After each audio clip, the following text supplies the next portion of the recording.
Shalom, selamat pagi Bapak Ibu Saudara sekalian yang dikasihi Tuhan Yesus. Kita berjumpa lagi dalam acara Sarapan pada pagi hari ini. Judul Sarapan pada pagi hari ini adalah Feliz Navidad. Kalau kita tahu ya secara harafiah, memang bahasa ini berasal dari bahasa Spanyol yang artinya Selamat Hari Natal. Kalau secara duniawi, biasanya orang mengenal dengan sebuah lagu dari Feliz Navidad ini yang ditulis dari Jose Feliciano di tahun 1970.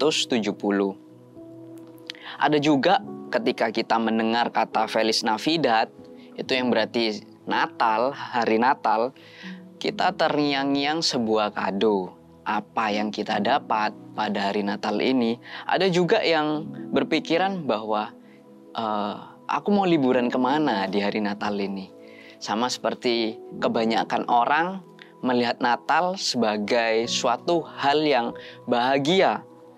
Tapi di satu sisi sebagai orang Kristen, kalau kita melihat sisi Natal ini sendiri, kita tahu bahwa Natal adalah suatu peringatan di mana Tuhan Yesus lahir ke dalam dunia ini, di mana Tuhan Yesus terlahir sebagai juru selamat atas kehidupan setiap kita yang ada di dunia ini.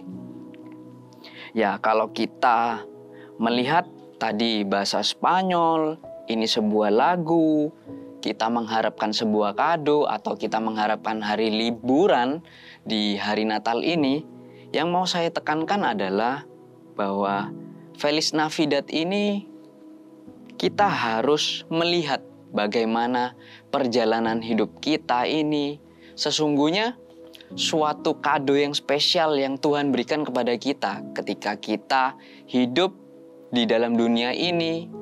Nafas kehidupan kita masih bisa melakukan segala sesuatunya. Itu sebuah kado yang spesial buat Bapak Ibu Saudara sekalian, termaksud saya secara pribadi.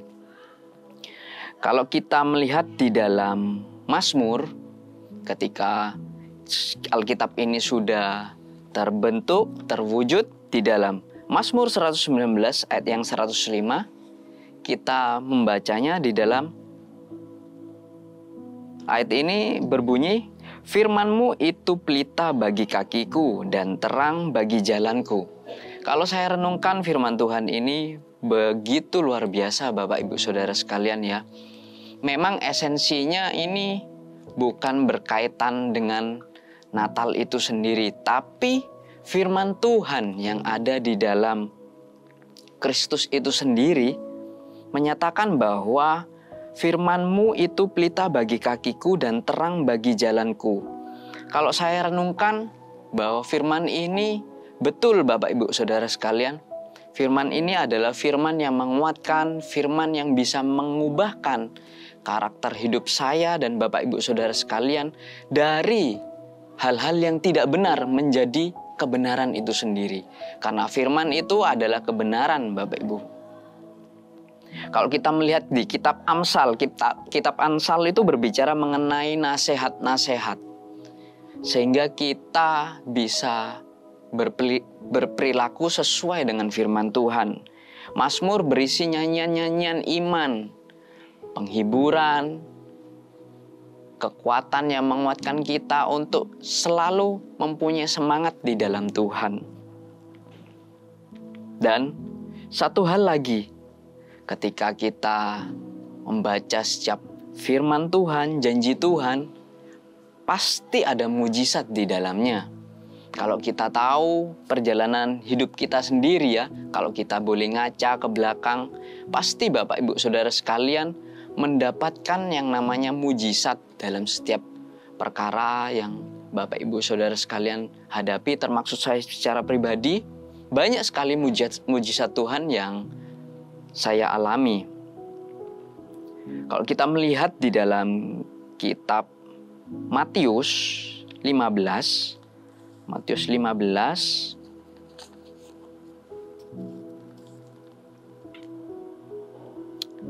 ayat 34, di sana dikatakan, perikopnya berkata, Yesus memberi makan 4.000 orang.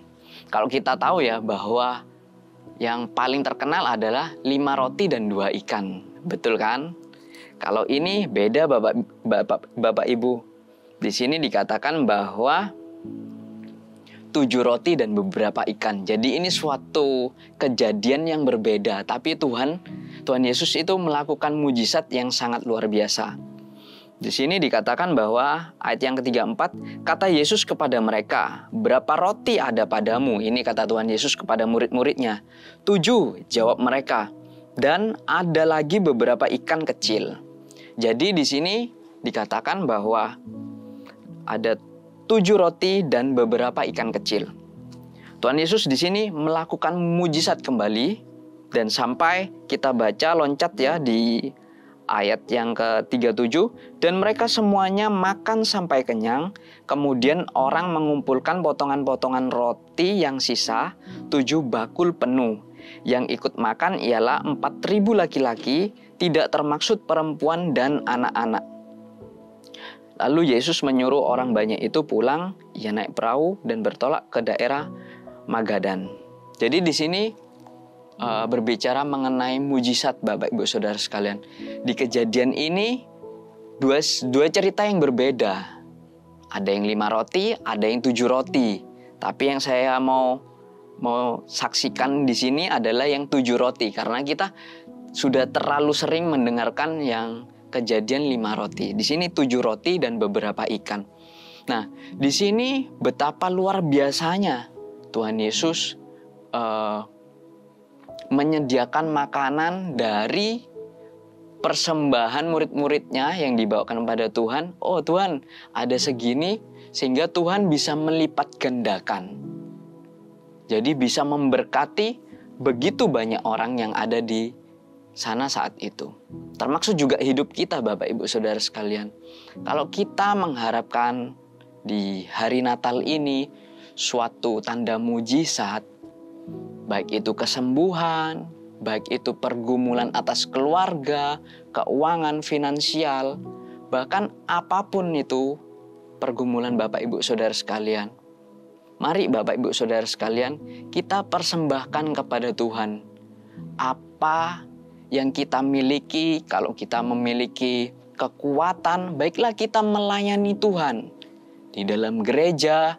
Walaupun kita tidak full timer, bukan pengerja, tapi kita bisa memberkati gereja lewat setiap pelayanan kita, persembahan kita, maupun itu persepuluhan ataupun persembahan kasih. Mari Bapak Ibu Saudara, kita bergabung memberikan yang terbaik, dan percayalah Tuhan pasti memberikan mujizat kepada kita. Di hari Natal yang berbahagia ini, Feliz Navidad, ini esensi dari Natal itu sendiri, bahwa Tuhan ingin kehidupan kita diubahkan. Tuhan ingin kita menerima suatu hal mujizat di dalam tahun ini, sehingga Bapak Ibu Saudara bisa menikmati berkat daripada Tuhan. Dan mari kita perbaharui kehidupan kita. Kalau dulunya kita seorang pemarah, saya yakin ketika firman Tuhan ini kita renungkan, kita lakukan, maka kehidupan kita akan penuh dengan kasih.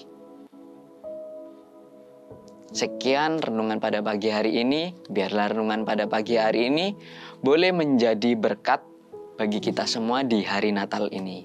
Feliz Navidad, kiranya Tuhan Yesus memberkati kita semua.